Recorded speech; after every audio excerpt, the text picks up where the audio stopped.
Let's do a quick experiment, and this is something you can do sitting on your couch. Close your eyes. No, we're not going to make you meditate. We're going to ask you a question. Ready? What image comes to your mind when I say leader?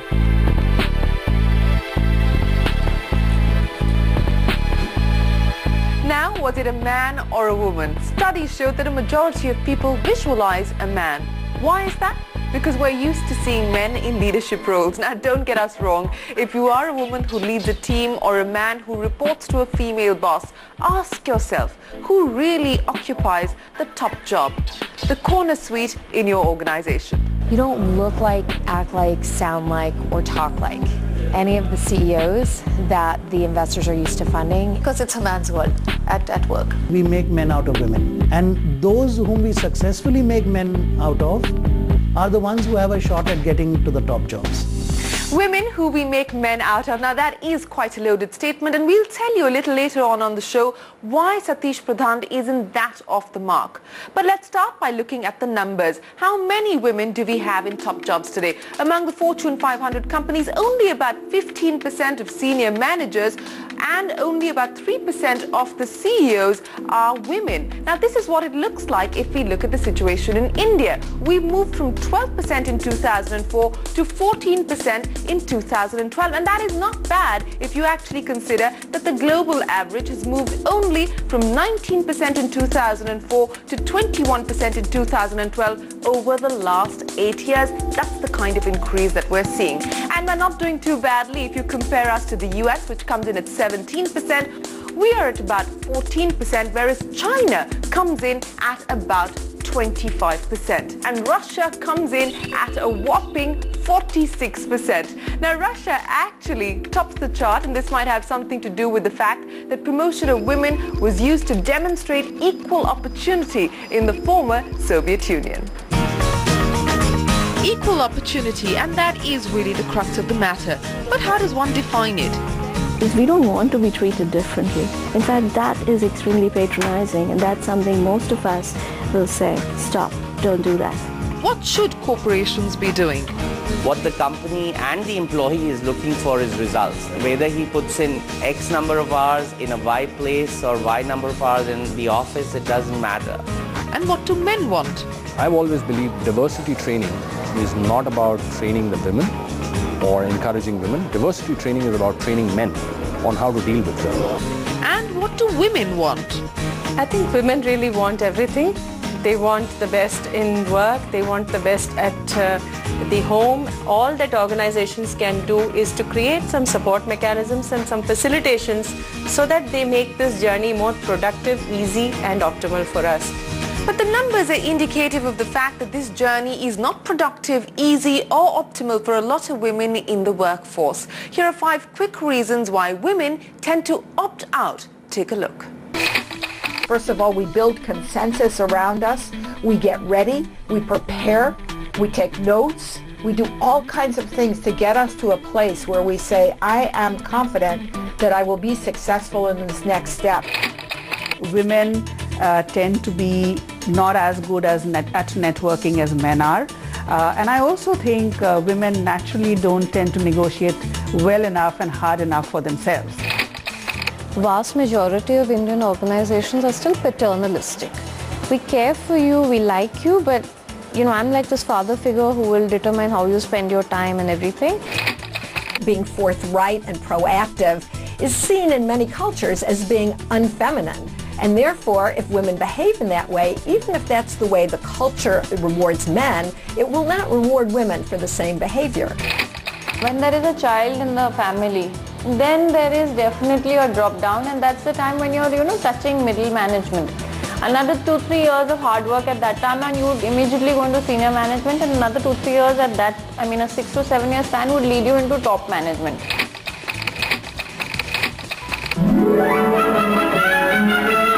So some of the factors can be attributed to a social conditioning of women and men, and some to how organizations and workforces have been traditionally structured.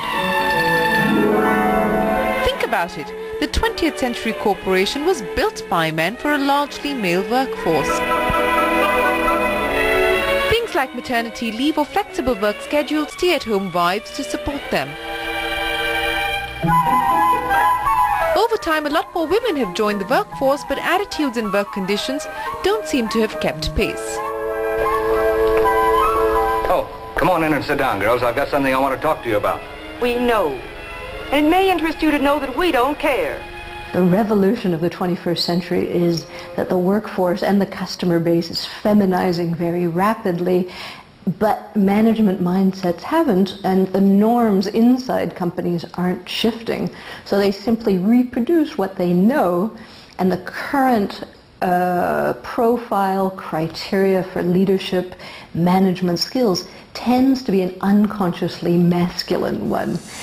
And Aviva probably didn't have the Indian Army in mind when she was talking to us, but this is a great point to bring you the story of India's first woman Air Marshal, Padmavati Bandyopadhyay. Now, her story is really illustrative of how stereotypes break down and organizations slowly change and adapt to become more diverse and inclusive.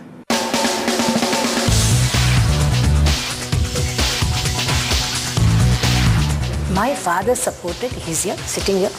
He was the one who signed the form. Of course, the relatives didn't like it. They said, oh, ladki to gayi. No, that's attitude they had.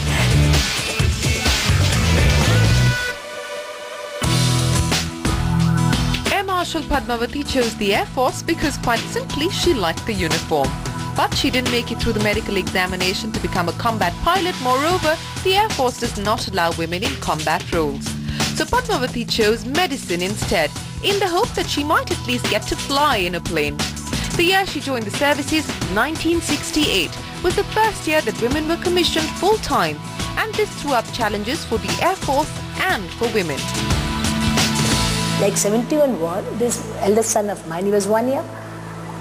All of them left me because it's a non-family station. You've got to accept it. There's no way. You can't cry, mera bachcha chota hai and all that. But if you want to get more and more women in the armed forces, there has to be some sort of a change has to come in. When we joined, there was no maternity leave for us. Now they were wondering what to do. We were the first few batches. They really didn't have any policy on that. We didn't have any maternity leave. So we were told, adjust during your annual leave. नहीं होगा तो CO की मर्जी हुआ तो छुट्टी मिलेगा, नहीं तो जो होगा हो देखा जाएगा. That's how it happens. You cannot claim it, but today it is there. So it's a change has to take place. But even as organizations are reworking the rules, the Air Marshal, like almost all other women we spoke to, says she couldn't have done it without Ayaz, her family and her husband. Old generation, and we go for the morning walk together. All of us, all the four.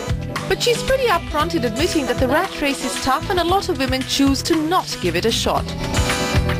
Believe in me, the people who are clerks and all that, they don't want to become officers.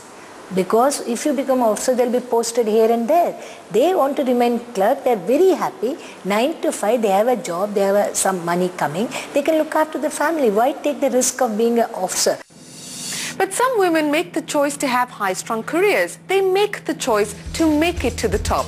What are their lives like? Find out after the break. I rationalized today at the age of 56 and come to the conclusion that I will simply have to live with guilt all my life.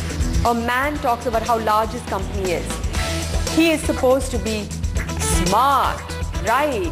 Wow, look at him. You know, when a woman talks about these things, yes, there's this mama. She's neglecting her family or she's aggressive.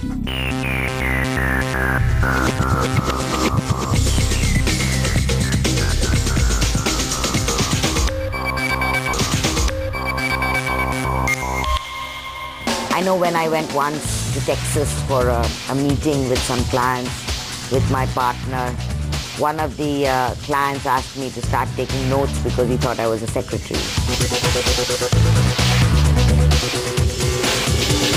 When you walk into the room, you are a woman. They will see you as a woman. But when you start talking, and you have to make an extra effort to make them comfortable. So, I mean, I tend to crack a joke fairly often in a meeting when I go to, and I try and give them the impression that, okay, I'm on your side.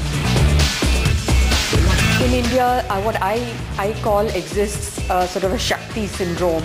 You know, when a woman breaks the barriers of equality to superiority somehow. And when I say superiority, it's either the mother, a female boss, she automatically sort of attracts a certain, acceptance. Rajshri, Zia, Kalpana, three very successful women, and while each of them have different personal stories, we found from our conversations with them that they fought many common battles. Overcoming stereotypes, coming to terms with compromises in their personal lives. Let's hear from them on the changes that they've seen and what it takes to make it to the top of the game. Rajshri might be a sugar baroness, but the walk to her inheritance was not an easy one. She was a 33-year-old mother expecting her second child when her father passed away, and the onus of running the family's new sugar business fell on her shoulders. Earlier when I used to go for, sugar meetings, there were a different generation of people running the businesses, and people would say, I'm decorative, I'm, there for a short stint. இவங்க இதெல்லாம் பண்ணணும்னு பார்க்குறாங்க, சக்கரை company எல்லாம் நடத்தவே முடியாது, இதெல்லாம் very political sensitive industry. So meaning, she believes she can run a sugar business, but it's not possible to do this because it's highly politically sensitive, I don't blame them. This was 20 years ago, and I proved otherwise. Around the same time that Rajshri was negotiating with politicians and sugar barrels down in Tamil Nadu and Delhi, Zia Modi was cutting her teeth as a young lawyer in the Bombay High Court. More than awkward, I was nervous because I was sometimes the only woman in the courtroom. I had serious male counterparts who were good. I had a judge who was benevolent. Most times, but sort of saying, aha, let's see what she'll get up to. So I knew I was being tested constantly, and that makes you nervous, right? But I was lucky because I was given many chances to prove myself. You can get as unlucky. You can get a judge who really shouts and screams, and rightly so most times, but breaks your confidence. That is very difficult to get back, especially as a woman. Because, if a woman does something which is half wrong, she thinks it's 2000% wrong. And so that sort of plays on her. Having just returned from the US, for Zia, the early years were about learning a new system and managing a family life for which she had little time. Time is the enemy. Time is the constant enemy. Speaking for myself, I had fabulous infrastructure at home. My mother-in-law was a goddess. But sometimes if they don't get enough infrastructure, or they feel a sense of despondency, then instead of staying the course, they just give up. I've always felt that even women who want to take an extended break should think of coming back. But then the women have to be less competitive when they come back. They cannot expect that after they've lost 2 years in the workspace, they must come back and be at par with the guy that they were working with at the same level in their workspace. So we also have to get mature, we also have to get smart. And Kalpana Jain is as mature and smart as they come. Now one of 4 women senior directors at Deloitte India, Kalpana started out in high finance and M&A 20 years ago. And like Zia, she admits that sponsors and an understanding boss made a big difference in her career. But an organization's culture matters as well, and it's quickly changing to make the most of its female talent. The intent for many years, I would think in my early years, was to be as good as the men, But now that I've been working for so many years, and I think I found myself in some sense, I do believe that men and women need to be treated equally without exception, which is not the same as saying they need to be treated in the same manner. If in a certain phase of one's career as a woman, you need to work more from home, that's something an organization needs to accept and not consider, oh, she wants to work from home, so she's not really interested in her career, or she's not really interested in doing her best at work kind of thing. So those mindsets need to go, but more importantly, the organizations need to provide those opportunities. So are organizations really changing and catching up with the reality of today? Stay tuned, because after the break, we're going to be going myth-busting.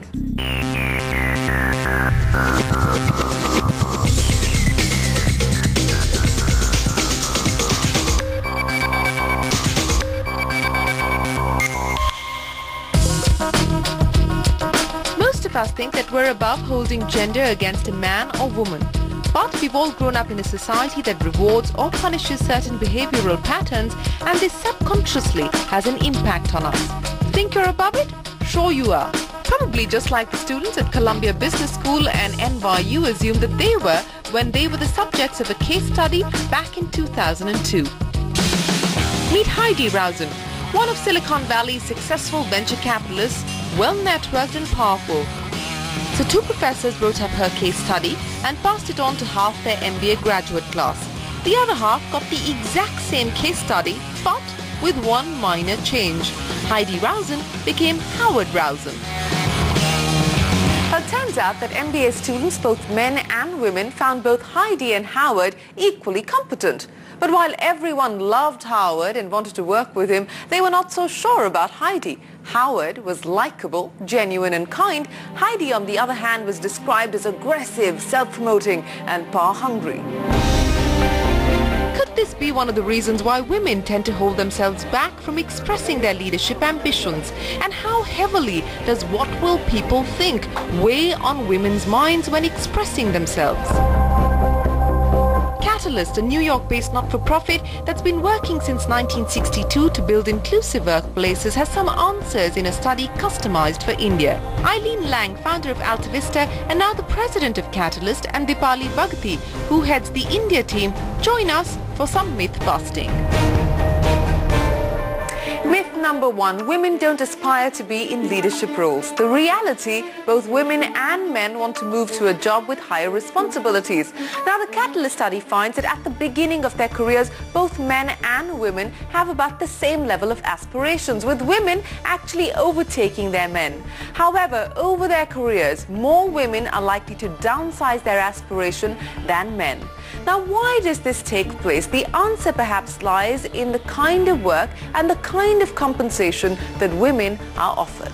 Profit and loss responsibilities, or in fact responsibilities that are connected with revenue or with business growth, often have higher compensation than those that don't. So you might start out with two people, a woman and a man, who are equally qualified, but if the woman doesn't get the opportunity and the support for taking one of those jobs and building that kind of career, her career will lag that of a man who does get those opportunities. And Satish Pradhan, Global HR Manager with Tata Group, seconds this completely.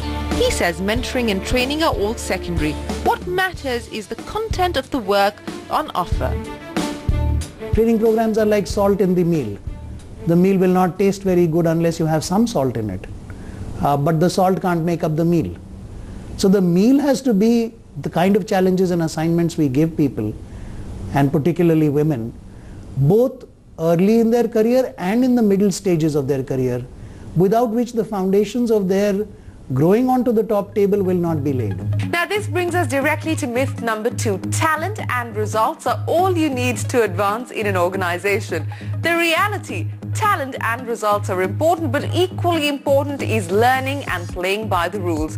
And when we say rules, we mean the unwritten ones. Unwritten rules are often what behaviors are rewarded in the organization, what sort of culture is there in the organization that you learn as you go along the way. And I think that's sort of where we are going with this myth that put your head down and keep working and, you know, you'll rise to the top. Actually, you will not. You need to make yourself visible as a woman. You need to talk about your accomplishments, and it's not about what you do, but it's about who you know and who knows you. When those people sit in a room and make decisions about who should get this global assignment, who should get this key, role, or in leading a P&L, do those people even know that you're this wonderful person doing this amazing work with your head down? Do you even exist? The third myth, workplace flexibility, is about accommodating the needs of a few employees, mostly women. The reality, work-life effectiveness is an important goal for both men and women, and singling out women for benefits might actually be counterproductive. And in all the the conversations we've had with women and men. Jessie Paul, former Chief Marketing Officer at Wipro and now the CEO of her own brand management firm, Paul Reiter, described best how this sort of discrimination plays out in the workplace. Let me give you an example. Many organizations have maternity leave as dictated by the government. They also have extended maternity leave, very friendly. But you ask those same organizations if they have a paternity leave of even a week for the new father? No. Whereas in countries like Canada, both the parents get 1 year off. That's the kind of equality that I would like to see, and that would also remove many of the biases, because today people say, oh, newly married, I don't want to hire, she will take maternity. If you had the same benefit for a male employee, it would equalize. The bottom line is that we do not live in an equal world, and the rules of equality as we know them are actually gendered. So even though everyone realizes there is a problem, close to 50% women in India opt out of the workforce before they transition to mid-level management. The crisis remains unresolved. Because the crisis lies in our own minds, in the unconsciousness around issues that affect and matter to women. The solutions then lie in legitimizing the thin line that separates myth and reality and explores the solutions that emerge. Next week on What Women Really Want, we look at what corporations are doing to make themselves more equal. Why crib about it? Are they stopping you from having an old women club? The ultimate consumer is a woman. To comprehend a consumer, it's necessary to have women workforce.